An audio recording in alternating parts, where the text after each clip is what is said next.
Hey everyone, welcome to Darkcast Interviews. I'm your host, Jonathan Miley.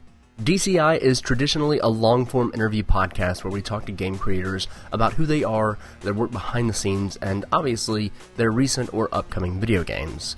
Recently, I got to get some hands-on time with the Warlords of New York, the new expansion for Tom Clancy's The Division 2. In this episode, I speak with Nick Scurr, one of the producers for the game, and we talk about some of the new content and changes that are coming down the line for The Division 2. For more information about the game, check out the links in the description below on YouTube. Also, if you want to check out some gameplay footage of one of the boss battles from the mission that I got to play, then that is also on YouTube. You can also check out the show notes for this episode on DarkStation.com. There you can also find the original Darkcast as well as other video game reviews, previews, and features. You can subscribe to the show on iTunes, follow us on Twitter at darkstation_com, find us on Facebook, check us out on YouTube, and email us at podcast@darkstation.com. As always, thank you so much for listening. Now on with the show.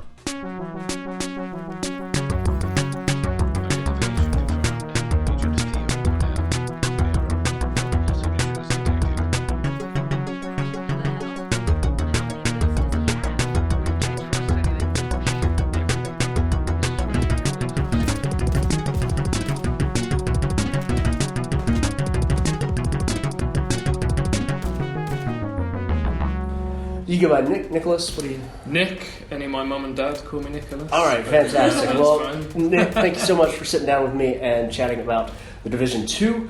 I have a lot of questions, and we don't have a lot of time, so we got to figure out how to prioritize all of this. First and most important question, obviously, besides The Division 2, what's your favorite Tom Clancy game? Favorite Tom Clancy game? I really like Rainbow Six Siege. Okay. I really enjoyed playing that, so yeah, I'd say that's my favourite. It's short and snappy, and you can jump on. And I'm more of a terrorist hunt kind of player because that's what I used to like from the old days. You know, Rainbow Six Vegas and those games. If I try and play competitively, I get my ass kicked. I understand that completely. Okay, so the Division 2 has almost been out for a year. Mm-hmm. How do you feel going into like year 2 versus... Did you work on the Division 1? Yeah, so I worked on the Division 1 when it was already out, so I was part of the live team working on global events and things like that, and changes to the Underground, and then I worked on all of the Division 2 and now on Warlords of New York.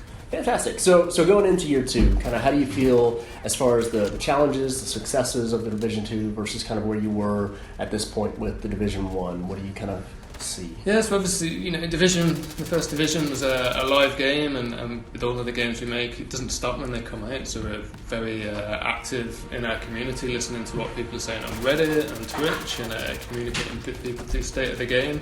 And all the lessons we learned on Division allowed us to launch really well with Division 2, like a strong platform for us to launch on.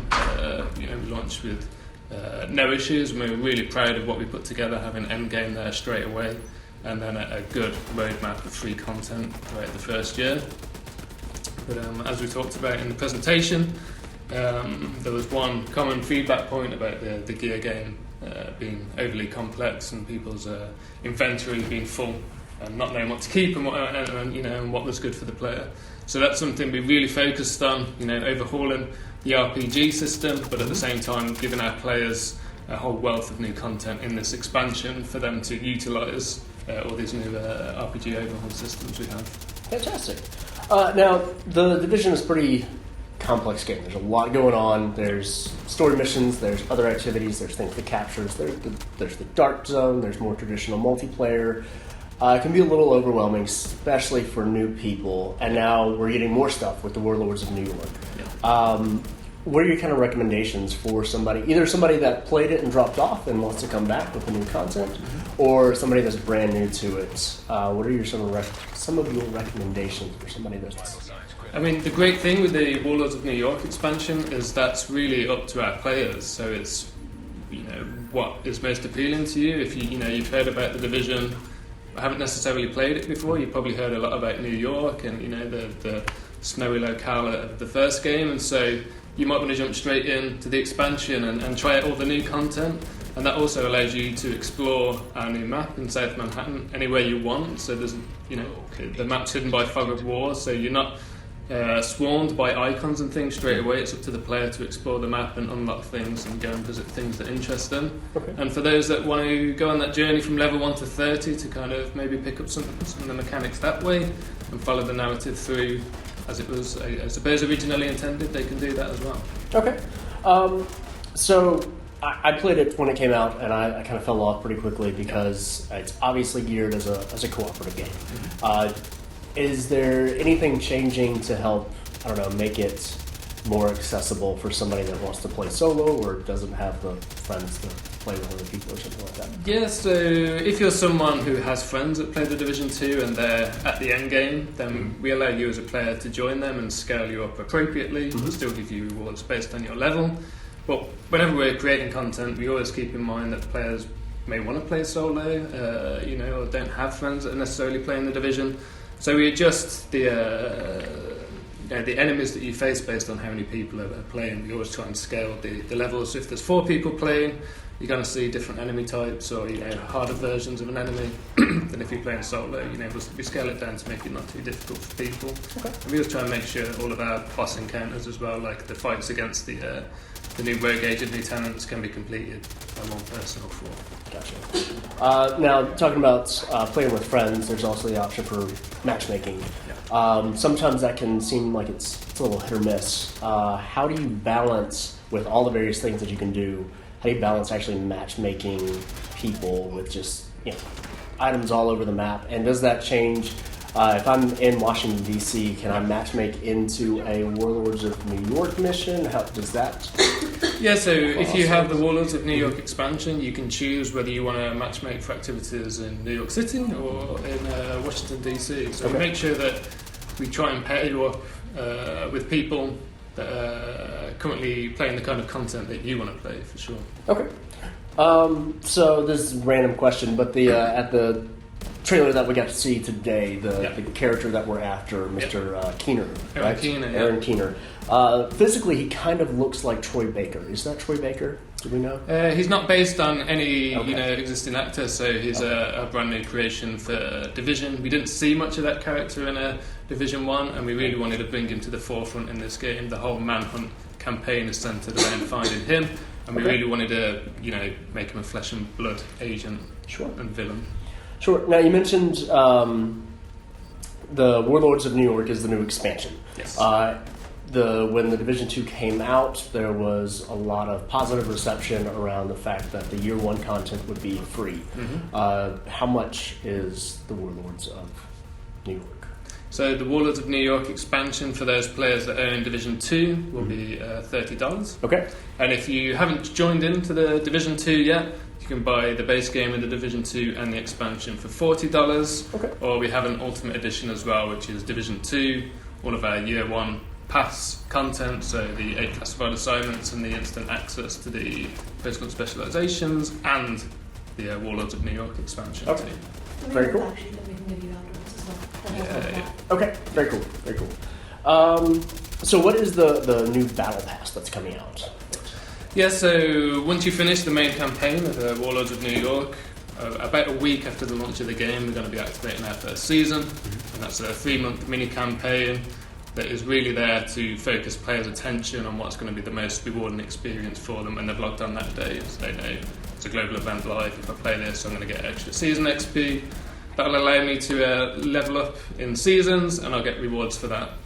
For those players that want more rewards out of seasons, they can purchase the Battle Pass, and there's basically a premium track of rewards for players. Gotcha. So it's not any additional content, it has to be... No, so everything within season, so all the global events and leagues and things that we've talked about, they're open for everyone, whether you purchase the Battle Pass or not. Okay, very cool.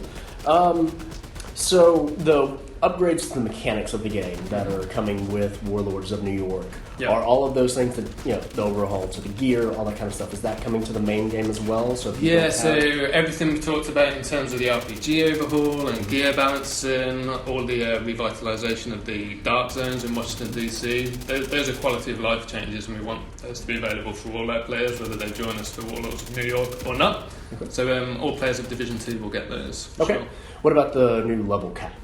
So the new level cap is reserved exclusively for those playing Warlords of New York. Okay. For the rest of our players, they'll remain at level 30 World Tier 5 until they choose to upgrade to the expansion. Gotcha. And then the new infinite leveling system that allows you to upgrade the various different parts. Mm-hmm. We've seen that in other Ubisoft games before. For somebody that's been playing the Division 2 for the whole year and they've just continuing to rack up kills and get new gear, do they get any kind of boon? Do they just start with the rest of us at level 30 or 40? Or no, this is a brand new expansion, and part of the campaign is that journey on increasing your power levels. So for all players, everyone's going to start at level 30 essentially, and go on that journey to level 40 as they complete the Manhunt campaign. Gotcha.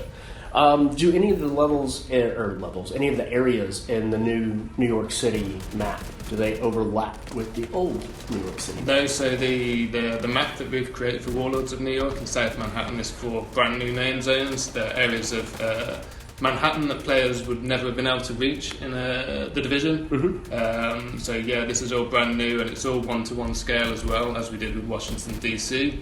That wasn't the case with the original Division. It's really cool. And obviously, there's unique landmarks there, such as the two bridges and Wall Street. If you go down to the shoreline, you should be able to see a Statue of Liberty as well. Awesome, very cool. So, when and where can people get their hands on the Division 2 Warlords of New York? So Warlords of New York is out on the 3rd of March. It's on PlayStation 4, Xbox One and PC, and will also be coming to Google Stadia later in the year as well. Any hope of crossplay if you have multiple of those? We're exploring crossplay on Google Stadia and PC, but it's not something we're talking about in relation to console to console on PC. Very cool. Thank you very much. Thank you. That does it for this episode. Thank you so much for listening. If you want to find out more information about the game, check out the links below on YouTube or our show notes on darkstation.com. There you can find the original Darkcast as well as other video game reviews, previews, and features. You can subscribe to the show on iTunes, follow us on Twitter at darkstation_com, find us on Facebook, check us out on YouTube, and email us at podcast@darkstation.com. For Nick Scurr, I'm Jonathan Miley. Thanks for listening, and until next time, have a good one.